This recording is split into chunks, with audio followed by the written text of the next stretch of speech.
All right, so get ready because we are diving deep, deep into, well, I guess you could say the world of global finance and maybe a bit of the paranormal too. Oh, this is going to be interesting.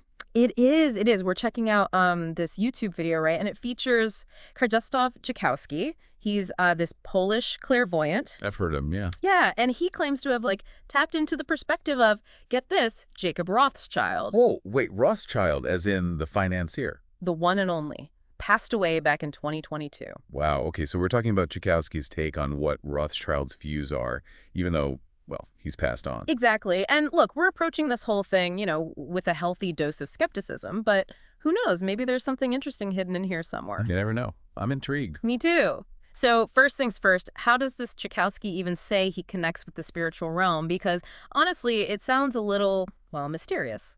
It's funny, because he describes it all in, like, really modern terms, almost like it's a piece of technology, instantaneous, easy to access. And Okay. he even brings up this story about predicting a police officer's death with all these specific details, Yeah. to kind of back up his claims. Oh, wow. So he's saying it's almost like making a phone call, just boom, connected. Kind of, yeah. Like, Well- it's just that simple for him. Okay, well, with that in mind, what does he say Rothschild revealed about finance specifically? So Joukowsky is saying that from Rothschild's perspective, there's this single, like, dominant financial system, and it's all tied to the US dollar. It's like, picture this massive web, right? And at the center of it all is the dollar, and it's just pulling the strings of everything. So it's like this system is the puppet master, and we're all just what, the puppets? That's the picture he's painting, yeah. And get this. Joukowsky goes on to say that this system, it's so entrenched, almost impossible to change. It makes you wonder, if governments, institutions, if they're really in control, or are they just playing their part in this bigger game? Yeah. I mean, if that's true, that's kind of unsettling. Makes you wonder how much agency any of us really have. Definitely. And to make things even more interesting, Joukowsky claims that keeping this system on top, keeping it dominant, that's the most important thing, even if it takes, well, drastic measures. But then, and this is where things get really interesting, he starts talking about a second system coming up, trying to challenge the dollar's supremacy. Oh, wow. Like a challenger appears. This is starting to sound like a financial thriller movie or something. Right. But the question is, who's behind this second system? Yeah. Who are we talking about here? Well, that's where things get a bit murky. Joukowsky, speaking as Rothschild, he points to Asia as the source of this new system.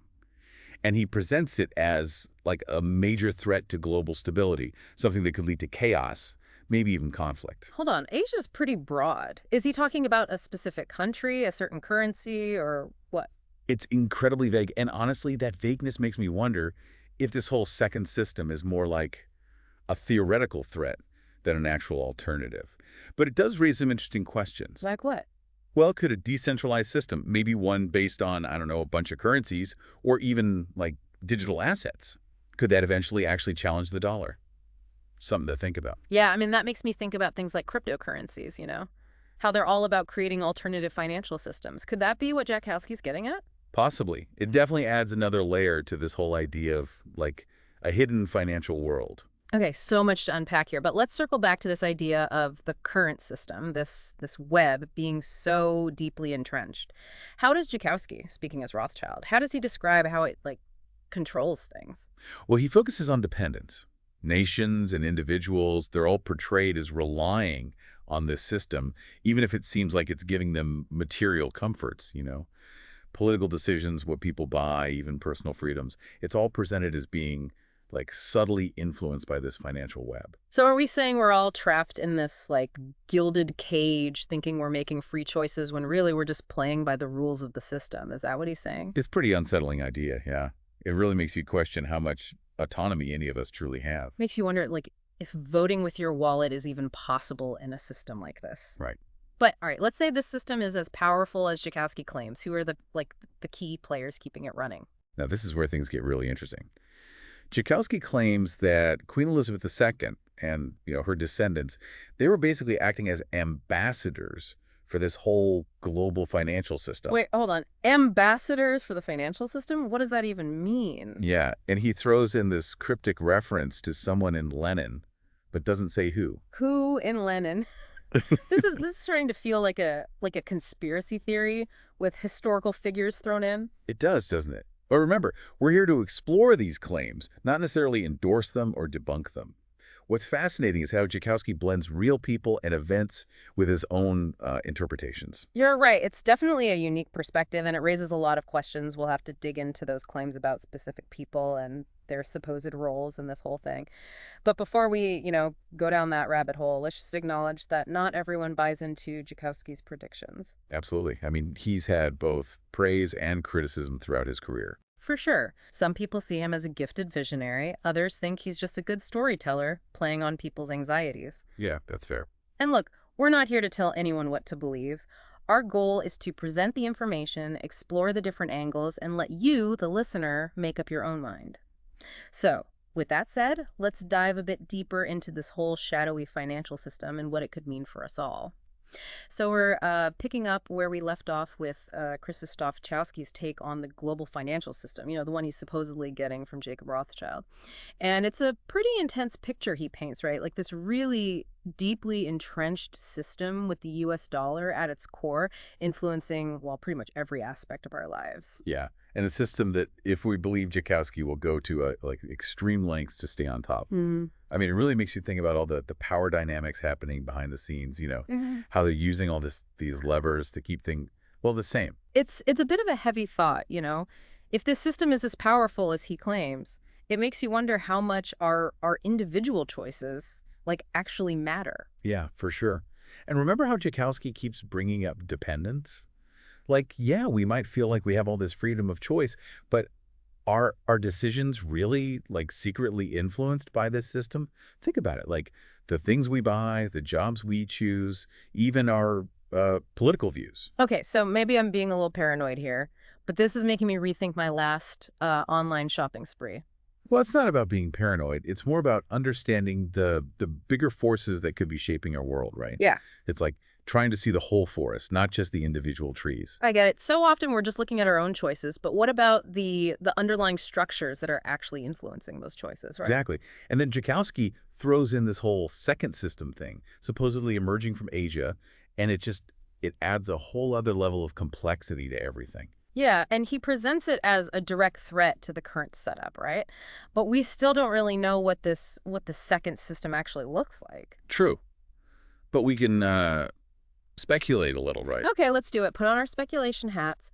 Could it be something like, I don't know, the Chinese yuan becoming like the main global reserve currency, or maybe a group of countries getting together and creating their own financial network completely separate from the dollar? I mean, those are definitely possibilities. Wow. We've already seen some movement in that direction. Like, remember the BRICS Development Bank? It's supposed to be an alternative to, the Western-dominated financial institutions. Right, right. So there are actual real world things happening that kind of line up with this whole second system idea. Yeah.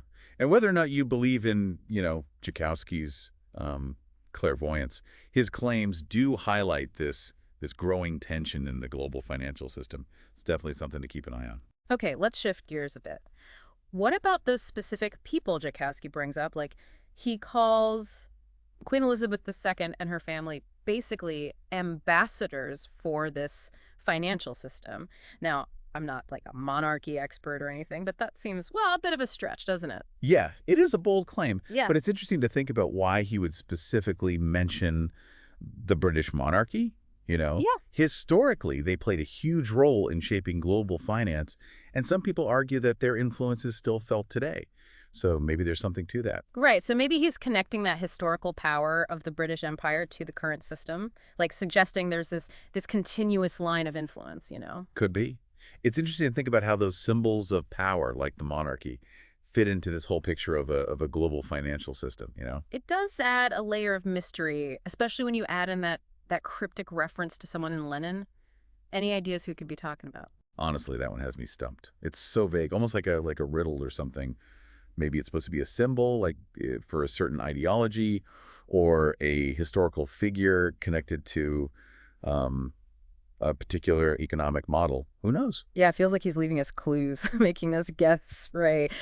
But I have to admit, it's a pretty engaging way to explore these ideas. All Keeps you set. on your toes. It does. It reminds us that history and economics and even like paranormal can all kind of, well, overlap in some pretty unexpected ways. True, true. Okay, but before we get too lost in all the speculation, let's come back to the main point here. Tchaikovsky's claims, whether you believe them or not, they bring up some really important questions about, power, control, and those forces that are shaping the world around us. Absolutely. And as we, wrap up this deep dive, I Hmm. think it's really important for us to consider what all of this means for, well, for you, the listener. Yeah, that's key. Let's talk about that. What does it all mean on a personal level? Well, we've certainly journeyed deep, haven't we? Right into Krzysztof Jackowski's Yeah. world, where he's, claiming to channel the thoughts of Jacob Rothschild.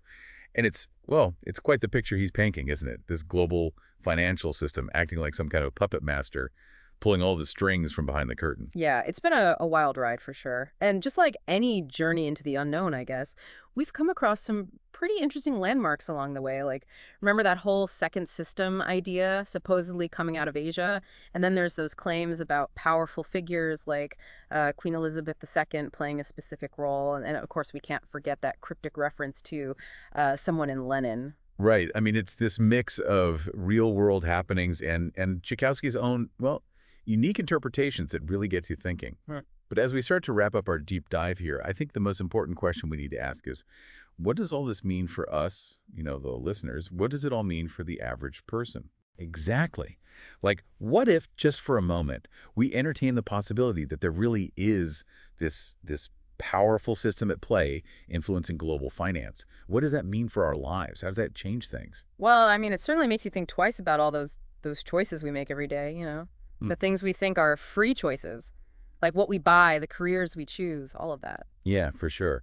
I mean, Zhikowski's claims really force us to confront this question of, well, are we really in control of our own financial futures? Or are we being influenced by forces that we don't even realize are there? It is kind of unsettling when you think about it that way. It's almost like realizing all of a sudden that the map you've been using, well, maybe it wasn't exactly accurate. It can be a little bit unnerving, yeah.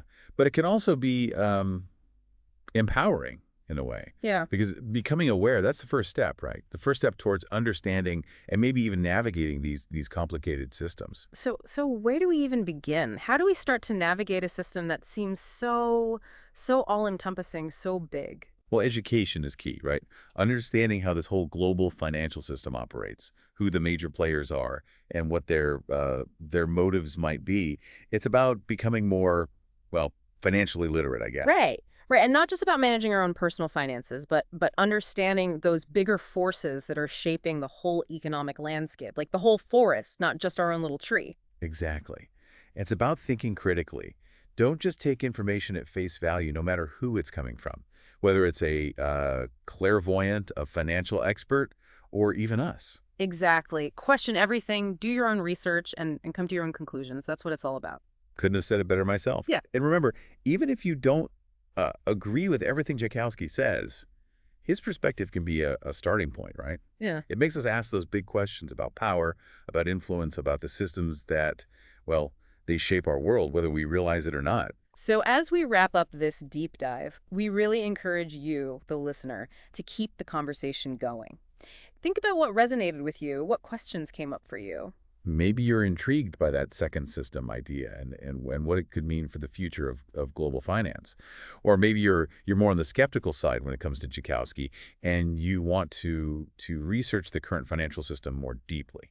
Whatever your takeaway is, we hope this deep dive has, well, sparked your curiosity, made you want to explore these ideas a bit further. Absolutely. No? Because remember, knowledge is power, right? The more we understand about those forces shaping our world, the better we can navigate them. So stay curious, keep asking those questions, and keep exploring. Until next time, happy diving.